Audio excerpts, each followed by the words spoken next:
தெளிவு குருவின் திருமேனி காண்டல், தெளிவு குருவின் திருநாமம் செப்பல், தெளிவு குருவின் திருவார்த்தை கேட்டல், தெளிவு குரு உரு சிந்தித்தல் தானே. குருவே சரணம்.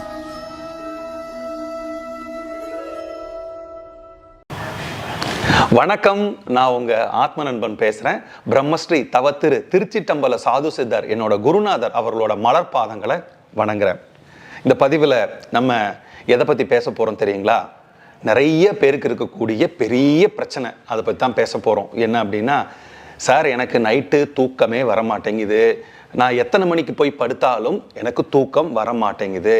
ஸோ இதுக்கு ஏதாவது பிசிக்கலாக இல்லை மென்டலாக ரெண்டுலேயும் பேலன்ஸ் பண்ணுற மாதிரி ஏதாவது டெக்னிக் இருக்குதா? நானும் நிறைய யூடியூப்பை பார்த்துட்டேன், நிறைய புஸ்தகங்களை படிச்சுட்டேன், சில பேர் சொல்கிற விஷயங்களை கேட்டேன், எதுவுமே எனக்கு ஒர்க் அவுட் ஆக மாட்டேங்குது அப்படின்னு சொல்கிறவங்களுக்கான ஒரு உபயோகரமான ஒரு புதுமையான டெக்னிக் தான் இந்த பதிவில் நான் சொல்ல போகிறேன். ஸ்கிப் பண்ணாமல் கடைசி வரைக்கும் பாருங்கள். ஏன்னா இதில் நான் நிறைய நுட்பங்களை சொல்ல போகிறேன். உங்களுக்கு ஏதோ 2 நுட்பங்களை உபயோகப்படுத்தினா தூக்கம் வந்துடலாம், இல்லை ஒரு 4 உபயோகப்படுத்தினா தூக்கம் வரலாம், இல்லை ஏதோ 1 உபயோகப்படுத்தினா தூக்கம் வரலாம். ஒரு பிரத்யேகமான ஒரு ரொம்ப இம்பார்ட்டண்ட்டான ஒரு யுக்தி இதில் சொல்லியிருப்பேன். அதனால் கடைசி வரைக்கும் பாருங்கள். சரி, இப்போது நீங்கள் எத்தனை மணிக்கு தூங்க போனாலும் உடனடியாக தூங்கணும் அப்படிங்கிறது தான் நம்மளோட ஒரு மனிதனோட ரொம்ப ரொம்ப முக்கியமான ஒரு இன்றியமையாத தேவையாக இருக்குது. அப்படி போகிறீங்க அப்படின்னா அந்த டைம் எது வேணா இருக்கலாம். சில பேர் 9 மணியாக இருக்கலாம், 10 மணியாக இருக்கலாம், ஈவன் 11 மணியாக கூட இருக்கலாம். போனதையுமே ஒரு 10-15 நிமிஷத்தில் நம்ம தூங்கிடணும், அவ்வளோதான். சரி, இப்போ என்ன பண்ணணுங்கிற முறைகளை காலம் தாழ்த்தாமல் நான் உள்ளே போகிறேன். வீடியோக்குள்ளே நல்லா கவனித்து கேட்டுக்கோங்க. இந்த தலைப்பகுதியை கொஞ்சம் வைப்ரேஷனும் அசைவுகளும் கொடுக்கணும்னு சொல்லிட்டு உடலியலாளர்கள் கண்டுபிடிச்சிருக்காங்க. எப்பன்னா பிஃபோர் கோயிங் டு பெட், படுக்கைக்கு போறதுக்கு முன்னாடி தலைப்பகுதிகளுக்கு கொஞ்சம் அதிர்வுகளை கொடுக்கணும், அசைவுகளை கொடுக்கணும், சில தசைகளை நம்ம தளர்த்தி விடணும்னு சொல்றாங்க. இதை நம்ம வெறும் முகத்துல நம்ம டைரக்டா பண்ண முடியாது. அதுக்காக நம்ம இன்னும் கொஞ்சம் ஒரு படி எக்ஸ்ட்ரா போய் தூங்க போறதுக்கு முன்னாடி அட்லீஸ்ட் ஒரு 5 நிமிஷம் ஸ்பெண்ட் பண்ற மாதிரி இருக்கும். என்னன்னா, பல்லு தேய்க்கணும். நீங்க நல்லா கவனிச்சு பாருங்க. நீங்க பல்லு தேய்க்கும் போது உங்க முழு அட்டென்ஷன் வாய்க்கு வந்துடும், பிரஷுக்கு வந்துடும், உங்க கவனம் முழுவதும் அதுக்கு வந்துடும். இப்போ நம்மளோட தலைப்பகுதியை கொஞ்சம் ஒரு அசைவுக்குள்ள உண்டாக்கும். ஏன்னா நம்ம பல்லு தேய்க்கும் போது கொஞ்சம் அசைவுக்குள்ள உண்டாக்குவோம். ஸோ பல்லு தேய்ச்சி முடிச்சதுக்கு அப்புறம் இது கூட நமக்கு ஒரு 25% அடுத்தது பண்ண போற விஷயம் தான் 75% நமக்கு உபயோகமா இருக்கும். என்ன அப்படின்னா, இங்க பாருங்க, இப்படி 2 கைகளாலையும் தண்ணி, குளிர்ந்த தண்ணி எடுத்துக்கணும், சுடு தண்ணி எடுக்கவே கூடாது. குளிர்ந்த தண்ணி இப்படி எடுத்துட்டு உங்க முகத்துல இப்படி மேலிருந்து கீழ் நோக்கி நீங்க தசைகளை, முக தசைகளை அழுத்தம் கொடுத்த மாதிரி கழுவணும். இதே மாதிரி ஒரு 3 டைம் 4 டைம், உங்களுக்கு எவ்வளோ டைம் பண்ண முடியுமோ, மேக்ஸிமம் 5 டைம் வச்சுக்கலாம். நல்லா தண்ணி எடுத்து தலையை நல்லா இப்படி குமிஞ்சு நல்லா இப்படி கழுவணும்.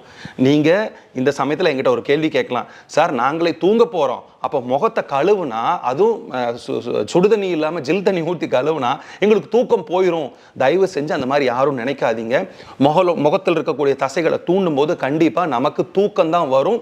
நீங்கள் யாரும் இந்த முறையை பயன்படுத்தாமல் விட்டுறாதீங்க. கண்டிப்பாக இது 100% ஒர்க் ஆகும்.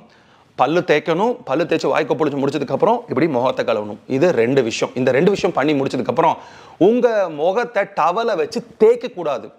தயவு செஞ்சு இதை மறக்காமல் பண்ணுங்க. சில பேர் என்ன பண்ணுவாங்க, ரப் பண்ணுவாங்க, இப்படின்னு தேய்ப்பாங்க. அப்படி தேய்க்கக்கூடாது. நீங்கள் இந்த ஒத்தனம் கொடுத்த மாதிரி அந்த ஈரப்பதத்தை நீங்கள் அப்படியே டவலில் ஒத்தி எடுத்துட்டு அதுக்கப்புறம் பெட்டுக்கு போனதுக்கப்புறம், இது நிறைய பேர் பண்ணுற விஷயம் தான், இருந்தாலும் இது கூட இன்கார்பரேட் பண்ணி இதையும் பண்ணுங்க. ஒரு 2 பேஜ் 3 பேஜ் ஏதோ ஒரு புஸ்தகம், அந்த புஸ்தகம் உங்களுக்கு பிடிச்ச புஸ்தகமாக இருக்கணும், பிடிச்ச டாப்பிக்காக இருக்கணும். ஏனோ தானோ நான் தூக்கத்துக்காகத்தான் இந்த புஸ்தகத்தை படிக்கிறேங்கிற ஒரு எண்ணம் உங்களுக்கு வரக்கூடாது. உண்மையிலுமே ஒரு இன்ட்ரெஸ்ட் இருக்கணும். நீங்கள் அந்த மாதிரி புஸ்தகம் எது உங்களுக்கு தேவைப்படுதோ, ஒரு மோட்டிவேஷன் புத்தகமாக இருக்கலாம், இல்லைன்னா ஒரு மந்திரமாக இருக்கலாம், இல்லைன்னா ஒரு கடவுளை பற்றினதாக இருக்கலாம், ஒரு இதிகாசம் புராணமாக இருக்கலாம். ஆனால் ஒரு 3 பேஜ் 4 பேஜ் அது வரைக்கும் படித்தா போதும். அது எப்படி படிக்கணும் அப்படின்னா, நீங்கள் அதை படிக்கும்போது உங்கள் கண்கள் கொஞ்சம் கனமாகிறத உங்களால் பார்க்க முடியும். இந்த மாதிரி சமயத்தில் அந்த புஸ்தகத்தை எடுத்து வச்சிடணும். இப்போ ரொம்ப ரொம்ப முக்கியமான விஷயம் என்ன அப்படின்னா, ஒரு மியூசிக். சார் தூங்க போகும்போது மியூசிக் போட்டு அப்படியே ஓடிட்டே இருக்குமே அப்படின்னு நீங்கள் சொல்லலாம். ஆனால் அப்படி இல்லை. அதுவும் கொஞ்ச நேரத்துக்கு மட்டும்தான். கண்களை மூடி ஏதோ உங்களுக்கு பிடிச்ச மியூசிக், அது ஒரு திரைப்படமாக இருக்கலாம், இல்லைன்னா ஒரு சூத்திங் மியூசிக்காக இருக்கலாம், ரொம்ப மைல்டாக இருக்கிற மாதிரி ஒரு புல்லாங்குழல், இந்த மாதிரி எது இருந்தாலும் பரவாயில்ல. சில பேருக்கு இது வேண்டாங்க சார் அப்படின்னா அதை தவிர்த்தரலாம், இந்த மியூசிக்கை தவிர்த்தரலாம். ஏன்னா இதுக்கப்புறம் தான் சொல்லிக் கொடுக்கக்கூடிய ரொம்ப ரொம்ப முக்கியமான டெக்னிக் வரப்போகுது. அதனால் எனக்கு மியூசிக் வேண்டாம் சார், நீங்கள் சொல்கிற மாதிரி நான் புஸ்தகத்தை படிச்சுக்கிறேன், கொஞ்சம் கண்ணு கனமாகும் போது நான் அடுத்த நீங்கள் சொல்கிற டெக்னிக் போகிறீங்கனாலும் பரவாயில்ல.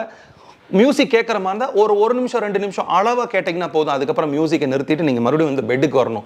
இப்போ நான் சொல்லக்கூடிய ரொம்ப ரொம்ப முக்கியமான ஒரு விஷயத்தை நீங்கள் பண்ணணும். எப்படின்னா, இப்போ நீங்கள் மல்லாக்கா படுத்துருக்கிறீங்க, பெட்டில் இப்படி படுத்துருக்கீங்க அப்படின்னா அப்படியே எந்திரிச்சு உட்காரணும். உங்கள் கால்கள் நீட்டி இருக்கணும். ஒரு நம்ம பாட்டிகளாக உட்காந்துருப்பாங்க தெரியுங்களா, காலை நீட்டி இப்படி நேராக முதுகெலும்பை நேராக வச்சு உட்காந்துருக்கணும். அந்த பெட்டில் நீங்கள் எங்கே படுக்க போகிறீங்களோ அந்த பெட்டில் உட்காந்துருக்கணும். உங்களோட 2 கைகளையும் நெஞ்சு பகுதிக்கு நேராக வச்சு, இப்போ நான் இருக்கிற மாதிரி இதே மாதிரி சேம் நெஞ்சு பகுதிக்கு நேராக வச்சு எவ்வளவு ஸ்பீடாக தேய்க்க முடியுமோ அவ்வளோ ஸ்பீடாக அந்த மாதிரி தேய்ச்சிட்டே இருக்கணும். உங்கள் கைகளில் பயங்கரமான சூடு வரதான் உங்களால் பார்க்க முடியும். இதை நீங்கள் அப்படியே ரீடைன் பண்ணிகிட்டே இருங்க, அதாவது தக்க வச்சுக்கிட்டே இருங்க. எவ்வளோ நேரம் உங்களால் முடியுமோ அவ்வளோ நேரம் உங்களோட முழு சக்தியும் உங்களோட முழு நினைப்பும் கவனம் முழுவதும் உங்கள் கைக்கு வரணும். இந்த சமயத்தில் உங்கள் கண்கள் கண்டிப்பாக மூடி இருக்கணும். எங்கேயோ பார்த்துட்டு இந்த மாதிரிலாம் தேய்க்கக்கூடாது. ஸோ ஒரு கடனுக்குனே இப்படி எல்லாம் தேய்க்கக்கூடாது. நான் சொல்கிறது நல்லா புரிஞ்சுக்கோங்க. இப்போ நான் பண்ணி காமிக்கிற பாருங்க, முழு அட்டென்ஷனை கைகளுக்குள்ள வச்சு கண்ணை மூடி இங்கே பாருங்க, நல்ல கவனத்தை முழுவதும் அங்கே கொண்டு வரணும். உங்கள் கவனம் முழுவதும் சூடுலேயே இருக்கும். இப்போ நீங்கள் இந்த வீடியோ பார்த்துட்டு இருந்தீங்கனாலும் இப்படி பண்ணி பாருங்க, ரொம்ப சூடாகும். ஸோ இது பண்ணிட்டு எவ்வளோ நேரம், குறைஞ்சது ஒரு 3 நிமிஷம் 4 நிமிஷம் அப்படியே தொடர்ந்து இப்படி பண்ணிட்டு மெதுவாக கைகளை இப்படி மெதுவாக தொடைப்பகுதிக்கு வச்சு அப்படியே நீங்கள் சாஞ்சு நீங்கள் படுக்கலாம். இது ரொம்ப ரொம்ப பிசிக்கல் பாடிக்கு தேவையான ஒரு எக்ஸசைஸ். இதை பண்ணும்போது நல்லா நீங்கள் நிம்மதியான உறக்கம் வரும். சார், இப்போ உடம்புக்கு இந்த விஷயத்த சொல்லிட்டீங்க, உடல் ரீதியாக நாங்கள் வந்து முகத்தை கழுவுறோம், அதுக்கப்புறம் வந்து பல்லு தேய்க்கிறோம், ஒரு ஜர்க் கொடுக்க சொன்னீங்க அதெல்லாம் கொடுத்துட்டோம், படிக்கிறோம், கண்கள் மூலமாக படிக்கிறோம், மியூசிக் கேட்குறோம், ஃபிசிக்கல் ஆக்டிவிட்டிஸ் பண்ணிட்டோம். சார், ரொம்ப ரொம்ப முக்கியமானது மனசு தான் சார். அந்த மனசு எண்ணங்களை உற்பத்தி பண்ணிக்கிட்டே இருக்குதே, அதை நிறுத்தினா நாங்கள் கண்டிப்பாக தூங்கிடுவோம். நீங்கள் சொல்கிறது எக்ஸாக்ட்லி ரைட். என்னென்னா, ஒருத்தங்களுக்கு நல்ல தூக்கம், ஆழ்ந்த தூக்கம் வரணும்னா அவங்களுக்கு 2 விஷயம் அடங்கணும் அப்படின்னா என்னென்னா உடலும் மனமும். இப்போ உடலை அடக்கிறதுக்காக இந்த பயிற்சியெல்லாம் நம்ம சொல்லி கொடுத்தோம். மனசை வந்து திங்க் பண்ணிகிட்டே இருக்கும். இதில் ரொம்ப முக்கியமாக நீங்கள் பார்க்க வேண்டியது என்னென்னா, இப்போ யாருமே சொல்லாத ஒரு சின்ன யுக்தி சொல்லித்தர போகிறேன். இது மனசளவில் நீங்கள் வந்து பார்க்க வேண்டிய விஷயம் என்ன அப்படின்னா, நாளைக்கு என்ன நடக்க போகுது, நான் என்ன பண்ண போகிறேன், நான் எப்படி எதிர்கொள்ள போகிறேன், இந்த ஒரு விஷயம் தான் உங்கள் மனசை அணுவாக தொலைச்சிட்டு இருக்கக்கூடிய விஷயமா இருக்கும். என்னன்னா, உங்களுக்கு தூக்கம் வராமல் இருக்கிறதுக்கான முக்கியமான ஆணிவேரான காரணம் இதுதான். இப்போ இன்னையில இருந்து இந்த வீடியோவை பார்க்கறதுல இருந்து இரவு நீங்கள் ஒரு அஃபர்மேஷன் பண்ணலாம். எப்படின்னா, இந்த எக்ஸசைஸ்லாம் பண்ணிட்டு இப்படி நீங்கள் படுக்கிறதுக்கு போகிறதுக்கு முன்னாடி கொஞ்சம் இப்படி பண்ணிட்டு அப்படியே கூட உட்காந்துட்டு சின்முதிரை பிடிச்சிட்டோ இல்லை கைகளை குவிச்சு வச்சுட்டோ சும்மா இப்படி வச்சுட்டோ இந்த அஃபர்மேஷன் பண்ணலாம். என்னன்னா, இன்னைக்கூட என்னோட கடைசி நாள். இப்போ நாளைக்கு ஒருத்தங்க இறந்து போறாங்கன்னு வச்சுக்கோங்களேன், அவங்க இன்னைக்கு எப்படி இருப்பாங்க, எவ்வளோ ஹாப்பியாக இருப்பாங்க, எவ்வளோ சந்தோஷமாக இருப்பாங்க. எனக்கு இன்னத்த டே முடிஞ்சிருச்சு, அவ்வளோதான். எனக்கு மிச்சம் மீதி வைக்கிறதுக்கு ஒன்றும் இல்லை. நான் ரொம்ப ஃபுல்ஃபில்மெண்ட்டாக, நிறைவாக, ரொம்ப சந்தோஷமாக இந்த நாளுக்கு பிரபஞ்சத்துக்கு நன்றி சொல்கிறேன். எனக்கு கொடுத்த ஆசீர்வாதங்களுக்கெல்லாம் இந்த பிரபஞ்சத்துக்கு நன்றி சொல்கிறேன். நான் ரொம்ப ஹாப்பியாக இருக்கேன், ஆனந்தமாக இருக்கேன். எனக்கு ஒன்றும் இல்லை, எனக்கு நாளைக்கு பண்ண வேண்டிய கமிட்மெண்ட் ஒன்றும் இல்லை, நாளைக்கு என்னால் செஞ்சு முடிக்க வேண்டிய வேலைகள் ஒன்றும் இல்லை, நாளைக்கு குறித்து ஃபோர்காஸ்டிங் பண்ணக்கூடிய விஷயங்கள் எனக்கு எதுவுமே இல்லைங்கிறத ரொம்ப ரொம்ப ஆழமாக இன்னைக்கே இறந்து போகிற மாதிரி, லைஃபே முடிஞ்சு போகிற மாதிரி நீங்கள் ஒரு அஃபர்மேஷன் வைக்கணும். பயந்துக்காதீங்க, செத்தெல்லாம் போக மாட்டீங்க, அந்த மாதிரிலாம் ஒன்றும் இல்லை.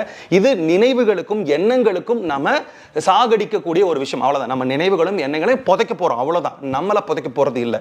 ஸோ உடல் அளவில் இந்த மாதிரி ஒரு வைப்ரேஷன்ஸை கொடுத்துட்டு இந்த மாதிரி எக்ஸசைஸ் பண்ணி முடிச்சதுக்கப்புறம் மனதளவில் இந்த விஷயத்தை நீங்கள் கொண்டு வந்தீங்க அப்படின்னா கண்டிப்பாக சொல்கிறேன் 100% ஒர்க் ஆகும். ஆனால் சில பேர் இதை பார்த்துட்டு 2 நாள் 3 நாள் பண்ணிட்டு, சார் எனக்கு ஒர்க் ஆகலை, எனக்கு தூக்கம் வரல, உங்கள் மெத்தடில் ஏதோ தப்பு இருக்குன்னு தயவு செஞ்சு சொல்லாதீங்க. ஏன்னா ஒவ்வொரு விஷயத்துக்கும் ஒரு கன்சிஸ்டன்சின்னு தேவை, தொடர்ந்து பண்ணணும். அதை தாண்டி நீங்கள் ரொம்ப ரொம்ப நம்பணும். நம்பிக்கை தான் ரொம்ப ரொம்ப முக்கியமான விஷயம்.